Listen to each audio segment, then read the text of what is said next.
Lighting design is not to be left to electricians. So I'm here today to meet my clients and do a walkthrough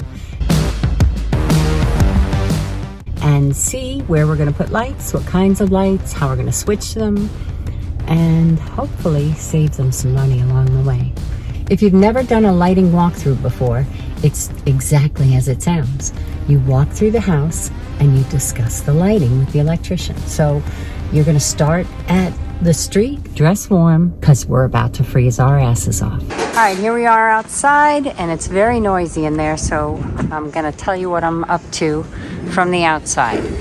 So we're going to light this house, and we're going to start from the beginning of our path, which is basically the street.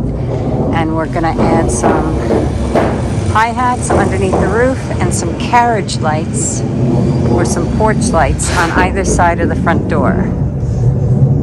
And then up above, there'll be 2 hi-hats in the eaves. And I'll take you in there in a second to show you the switches there. Hi-hats in the eaves, 1 or 2. And then we're going to do some low lights along the driveway. We're going to walk through the house and decide what kinds of lights, where they're going to go, and how you're going to switch them. Basically, you're going to light the path forward and backwards. As we started to walk around the house, I realized how much there is to know before you do a lighting walkthrough. So subscribe. I'm going to do a whole bunch of videos on hi-hats, lighting plans, and how to do one for yourself, and whatever other questions you have. So if you have one, put it in the comments. We're going in the front door. There we go. How am I going to light up the stairs? And how am I going to light my path to the back of the house? So we're going to have switches behind me over here on this wall. Sorry. And then we're going to go over here and switch again. So we're lighting behind us. We can turn those lights off as we go. And then we can light the path in front of us. And then those switches will be switched off over there. Now, who should be here?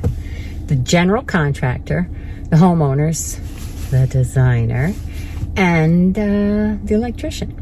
It's nice if the plumber and the HVAC guy are in the area, if they can be involved, because those are the 2 other trades that the electrical is going to really affect. I know in my house, I wanted central vacuum, and I wanted it upstairs with this lovely little feature that's called vac sweep. And because of what the electricians had done previously, I wasn't able to run the pipes. You want those guys to talk to each other. The electrical walkthrough happens a lot sooner than most homeowners are prepared. It's happening!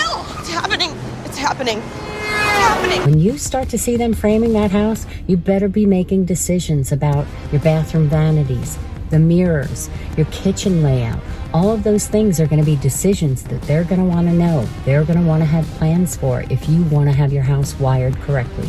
In order to show up ready to go, you should have your plans. You should have a tape measure, a Sharpie, so you can mark on the walls where you want stuff. Your kitchen plans, any bathroom vanity plans, or a list of any special appliances or gadgets that you want to have wired. Like my husband has a fogless mirror in the shower, and it had to be hardwired. So the electrician needed to know that information while the studs were open. And while we're on that, if you don't know what you want, they'll decide for you.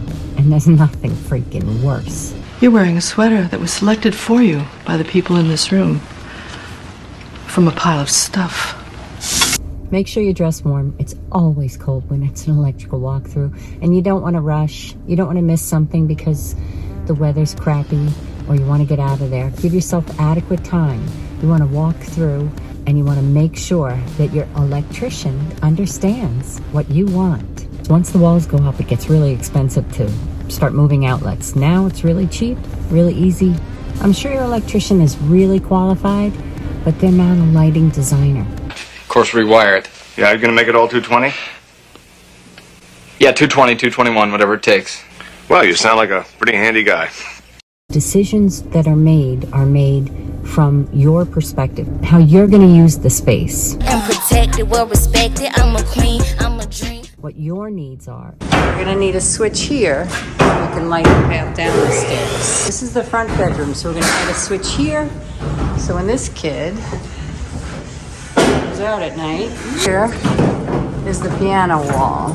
So when we place this hi-hat, we got a beam, and we got the bays. And then we're going to come out to the second bay in the middle of the room. And that will be the piano highlight. Although I'd been a designer for a long time before I did my house, I had no idea the exact cost of a recessed can. Hi-hat here, hi-hat there, add a recessed light. $7,000 later. Hi-hats are expensive. That's recessed lights, cans. You see the bays where the hi-hats will go.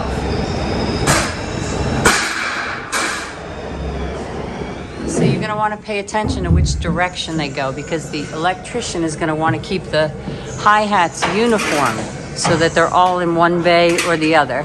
And my OCD is also going to want to keep them in a straight line. So whichever set of lights is on the same switch, they're going to be in the same bay, or they're going to be on the same perpendicular lines. I'm in love, and I don't care who knows it. I love hi-hats. And every time you point to the ceiling and you add one because it's easy, you're adding at least $200 in my area. They average anywhere from $75 to, I've seen $600 for smart trim kits. It would be really great if you knew what things cost before you start including them in case they blow the budget. If you want your walkthrough to go quickly and to be successful, you need to know what kinds of lights you're going to have. Now, you don't have to have the exact specific light. The electrician really doesn't give a crap.